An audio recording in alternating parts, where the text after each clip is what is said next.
So we're gonna go over the process of removing the front bumper from a Generation 3 Ford Explorer. It's typically the years 2002 to 2005. It also goes with a Mercury Mountaineer as well, 2002 to 2005. Maybe slightly different for the earlier and slightly different for the later models. Definitely in particular, this is the 2002 to 2005 Ford Explorer bumper removal.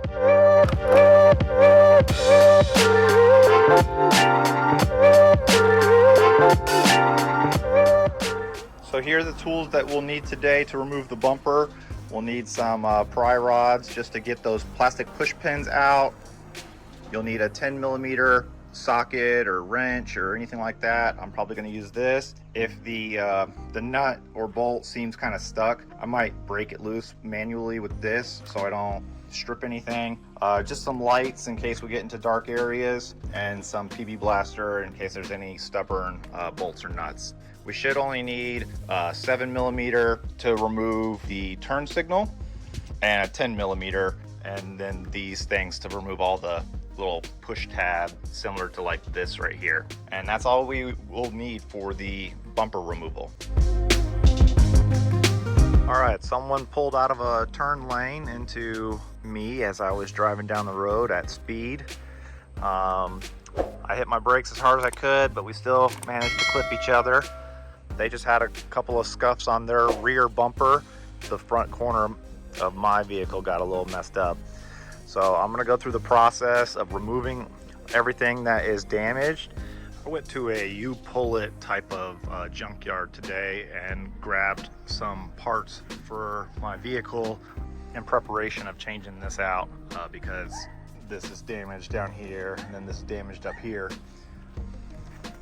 I kind of wanted to just go over the process of taking all this stuff out because there's not a lot of vehicle specific information out there on YouTube. I already showed you the process of taking out this fender, and I'm just going to go over the process of taking out the bumper, and I think it might be easier to see all the attachments with it off as well as how it looks over here, just to kind of go over it really quickly. So you'll have to do this on both sides obviously, but the primary thing that you want to do for the bumper, if you don't need to take off a fender, is still remove the big piece that's right here. Let's start on this side where it's still there. So you'll remove all of these up and in here, there, that there. Is there any more? And then it looks like that one right there. So if you don't need to remove the fender, you'll remove this little tiny inner fender liner, which will give you access to those bolts that are up there. So let's swing back around so you can see those. So it'll give you access to the bolts that are here. They're 10 millimeter bolts, all right? So the only thing you'll need at this time is something to pull out the little push tabs, as well as a Phillips head, and 10 millimeter bolts. Let's try to focus on just the bumper right now. So we have these two bolts, right, that are attached to the fender. Then we have these little push tabs. There's here, here, here, under here, and I'll show you those on here. So this is the top. All you'll do is get like a little flathead, push this down as you're pulling out. You'll see it under here. With a light and everything, you'll be able to get under here. You have to push this down with a flathead, not just where my finger's at, but further back in there. You push it down with a flathead, and then you can pull it out. I didn't think this was necessary because I was trying to take apart the whole thing, but there's two 10 millimeter bolts that are right here and right here, and they attach to this like long metal bracket that is attached to the radiator. So they're right there and there. The screws here, the 10 millimeters here, the push tabs here, here, here, here, here, 10 millimeter screws, 10 millimeter, 10 millimeter, and that's how you get off just the lower bumper. So all you need is a 10 millimeter Phillips and a flathead to push down these tabs. All right, so I'm gonna go ahead and just start with the screws first.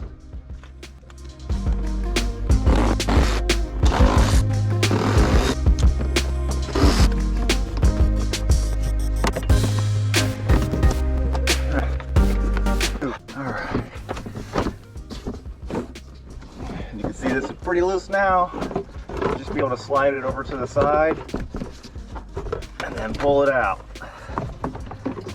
And now we have access to those two 10mm nuts right there.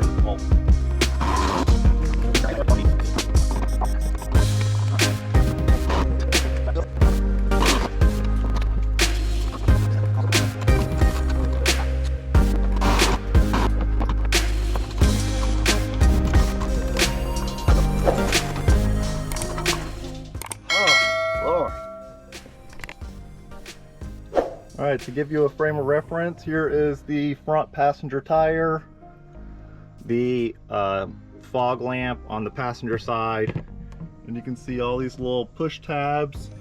You can leave those attached unless you plan on doing something.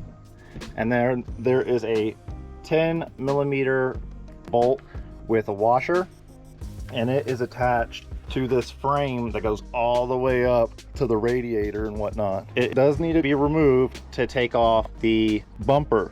All right, a lot of dirt accumulates under here, so if you're going to be under here, I would suggest to wear some safety glasses or keep your eyes shut or something.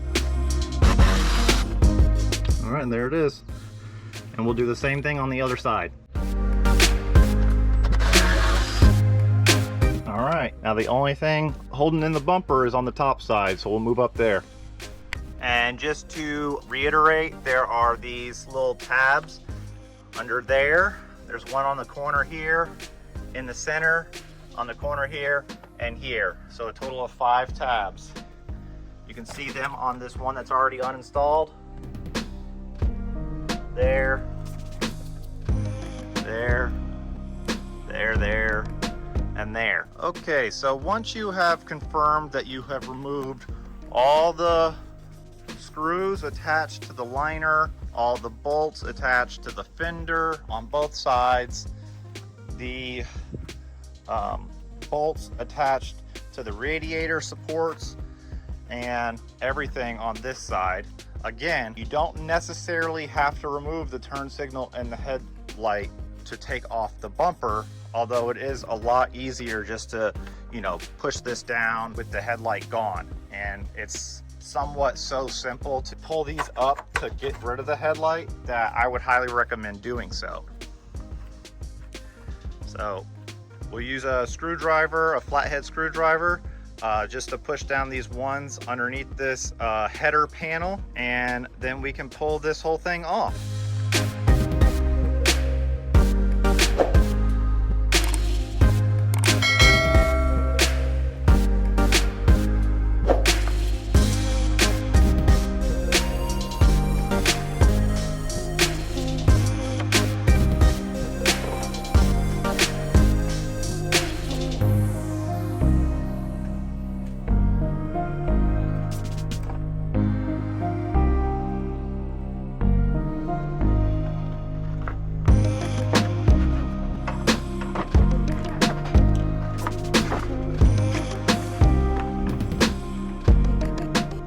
Here is the bumper removed, sitting next to the bumper I got from the junkyard. A couple of notable differences is the depth of this going up to here. I don't know why this is so much thinner. Oh, excuse me.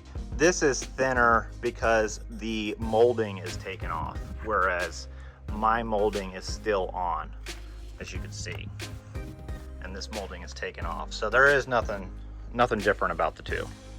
And also I noticed, looks like someone did a botched repair from the previous accident. Mine definitely looks like in a lot better condition.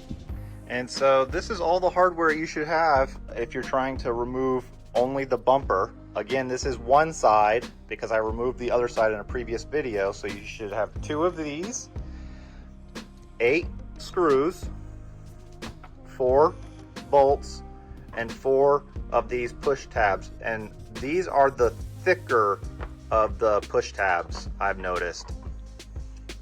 And then these are 2, that's total, it attaches to the whole bumper.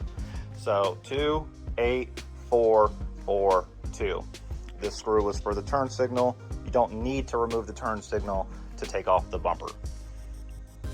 And again, I am actually just going to take out this broken fog light grill and replace it with the one I got from the junkyard.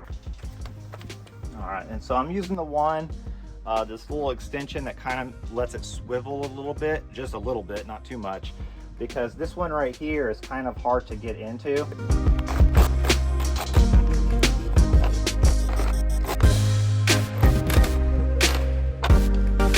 All right, so that's a good one removed, no cracks. I'm having issues with this nut here because this part broke off, so it's actually spinning. So I'll be able to remove the grill, but I need to grab some pliers or something to hold on to this while I try to remove that nut. And